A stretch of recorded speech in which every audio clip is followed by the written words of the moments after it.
Bonjour à tous, c'est quelques mots juste pour commenter la fin du chapitre 12. Alors effectivement, avant le confinement à la maison, on s'était arrêté à la page 50. L'exercice de la page 51, l'exercice 12-33, j'ai décidé de ne pas le faire parce qu'il est un peu compliqué. On va ici essayer de reprendre les exercices 12-34, 12-35, 12-36, 12-37 et enfin le 12-38. Alors, 12-36 à 12-38, je vais peut-être y aller un peu plus vite parce que c'est les nombres clés et c'est pas forcément très intéressant. Donc, on se trouve avec l'exercice 12-34. L'exercice 12-34, donc on vous demande, à l'aide des éléments ci-dessous, compléter le compte de résultat à 2 degrés pour calculer le bénéfice de cet article. Alors, il faut juste se rendre compte d'une chose, ici, on n'est pas dans l'échelle des prix. Ici, on n'est pas dans l'échelle des prix, on vous donne on n'est pas dans l'échelle des prix pour faire le compte de résultat. On vous donne le prix de vente brut. Le prix de vente brut, c'est clairement ce qui a été vendu. Donc, si on prend l'exemple de Mariella avec Michael Kors, c'est vraiment ce qu'elle a vendu à tous ses clients. Ça représente 11 000 francs. Ça, c'est le prix de vente brut. Les remises accordées, donc ça, c'est les remises accordées à ses clients. Donc, c'est-à-dire ses clients, c'est Zoé, Mirlinda, Yolanda, Tasnim, ou je dois en oublier certaines.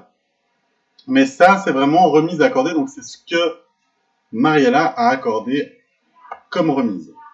Ensuite, le prix d'achat brut. Donc, le prix d'achat brut, ça, c'est ce qu'elle a acheté. Elle les a achetés pour 5 000. Elle a acheté des sacs pour 5 000 francs. Elle en a revendu pour 11 000 francs. Donc, faites bien attention. Prix d'achat brut, prix de vente brut. Prix d'achat brut, j'achète pour 5 000. Je revends pour 11 000. Alors, dans l'histoire, je me fais 6 000 francs, mais il y a quand même passablement de choses. Il y a la remise accordée qu'on vient de voir. Les remises obtenues, ça, c'est un plus pour nous, parce qu'une remise obtenue, c'est auprès de Michael Kors, Mariella a obtenu 500 francs. En achetant pour 11 000 francs, à la base, elle devait acheter pour 11 500 francs. Elle a acheté pour 11 000. Elle a obtenu 500 francs de Michael Kors. Les frais d'achat, c'est typiquement les frais de transport, les frais de douane, etc., etc. On a ici une MB. Une MB, c'est la marge brute. La marge brute, c'est à la fin du premier degré. Le premier degré, c'est toujours ce qui concerne les marchandises, ce qui concerne Michael Kors, ce qui concerne les sacs Michael Kors, comment j'achète, comment je vends ces sacs Michael Kors. À l'issue de cette marge brute qui est de 3 950, il faut la virer de l'autre côté au deuxième degré. Donc là, on est premier degré, là, on est deuxième degré. Au deuxième degré, il y a les frais généraux qui sont représentés ici par 2000 francs. La marge brute, elle est là. Il n'y a rien d'autre à rajouter. Donc, on compare les frais généraux à la marge brute. Heureusement, la marge brute est plus élevée, ce qui fait qu'on a 1950 francs de bénéfice net. N'oubliez pas de faire les totaux, c'est toujours important. Alors, à l'aide de l'échelle des prix, résoudre l'exercice ci-dessus. Alors, on part du prix d'achat brut, de 5 000 francs, sur lequel on a une remise obtenue. Une remise obtenue de 500 francs. Où est-ce qu'on voit ce remise obtenue de 10%. Donc, c'est 10% fois 5 000 francs, ça fait 500 francs. Donc, on a PAB, prix d'achat brut, 5 000 francs, c'est le 100%. On a le rabais ici, le rabais de 500 francs, 10%. Donc, 100% moins 10%. Pour le prix d'achat net, ça représente le 90%. Donc là, 90, 10 et 100, on s'occupe de ça. Par contre, maintenant, on va comparer le prix d'achat net avec le frais d'achat et on va recommencer un nouveau pourcentage. Alors, le prix d'achat net, on sait qu'il est de 4 500 parce qu'on a fait 5 000 moins 500. Ce 4 500, il représente 100%. Et on vous dit quoi? On vous dit que les frais d'achat, ils sont de 20% du PAN. 20% du PAN, ça va faire ici 20%, 20% de quoi? 20% du PAN, le 100% c'est le PAN, donc 100%, 20%, 100 plus 20, 120%. Le prix de revient d'achat, il est de 5 400 francs, c'est 4 500 plus 900 francs. Le prix de revient d'achat, on sait qu'il est là. On ajoute simplement les frais généraux qui sont de 2000 francs. Les frais généraux de 2000 francs, ça fait qu'on a un prix de revient de 7400. On rajoute le bénéfice net. Le bénéfice net, on l'a calculé ici. Le bénéfice net de 1950. Donc, au prix de revient, on rajoute le bénéfice net. On est à 1950. Prix de revient plus bénéfice net, c'est égal au prix de vente net. Le prix de vente net, il est de 9350. Pourquoi c'est 7400 plus 1950 9350. Et on vous dit ici que vous avez un rabais remise accordée à chaque client qui est de 15%. Donc Mariella, avec son... C'est ça que Michael Kors, elle a été généreuse. Elle a accordé 15% de remise sur le prix de vente net. Donc c'est-à-dire qu'en gros, elle le vendait 11 000. Elle a fait cadeau de 1650 francs, elle a encaissé que 9350 francs. Mais 9350 francs, c'est ce qu'on avait à la base. On sait que ça représente 15% de ça, donc on sait que le 100% il est là. On ne connaît pas le chiffre là. On a 15% ici, on a 85% ici. On a le 9350, il nous reste à trouver 1650 et le 11 000. Voilà pour l'exercice 1234. L'exercice 1235...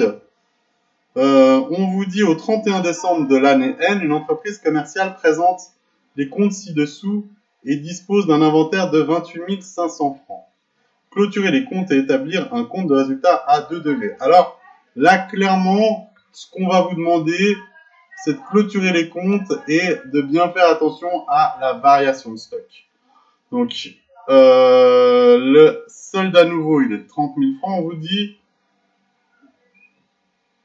d'un inventaire de 28 500. Alors faites gaffe parce que le stock de marchandises, il était de 30 000. Ça veut dire que ça, c'est en début d'exercice, au 1er janvier. Et au 31 décembre, il est de 28 500. Qu'est-ce que ça veut dire? Ça veut dire qu'il y a une baisse du stock. Une baisse du stock de 30 000 à 28 500. Une diminution du stock. Comment est-ce qu'on comptabilise ça? Alors, je vous rappelle que stock de marchandises, c'est un compte plus, moins. Donc, vu que c'est diminution de stock, on va compter dans diminution de stock du côté moins. Et puis, évidemment, c'est stock marchandises et variation de stock qui est concernée. 1500, 1500. Les deux comptes concernés sont ceux-là. On regarde stock de marchandises, on dit plus, moins. Plus ici, moins ici, 1500. Du côté moins, évidemment, variation de stock, ça ira du côté gauche. Donc ça, c'est enregistré. On peut faire le SPB. Le SPB, je vous rappelle que c'est pour balancer ce montant au bilan. On fait les totaux, 30 000, c'est 28 500 plus 1500, ça fait 30 000. On met le solde à nouveau de l'autre côté du SPB. Je rappelle bien que SPB, solde à nouveau, c'est quand il s'agit des comptes du bilan. Quand il s'agit des comptes de gestion, comme on dit, du compte de résultat, c'est un VR. Et un VR, il n'y a pas de solde à nouveau. Donc l'achat de marchandises, 345 000, 45 000, on a un VR, un virement de 300 000. Vente marchandises, on fait la différence également des deux, 512 000, 550. Donc vraiment, la difficulté ACE à haute charge d'exploitation, pareil, on fait juste un virement. La difficulté dans cet exercice, c'est vraiment de trouver où est-ce qu'on va mettre le 1500. Parce qu'on avait 30 000 à la base, on a 28 500 à la fin de l'exercice. Où est-ce qu'on trouve le 1500? Quand on a réuni tout ça, on met vente marchandise qui est un produit à droite. Donc ça, c'est vraiment la thune qu'on a encaissée. Achat de marchandises, ça, c'est ce qu'on a acheté. Donc si je regarde mon sac Michael Kors avec Mariella, elle a encaissé 512 550 francs.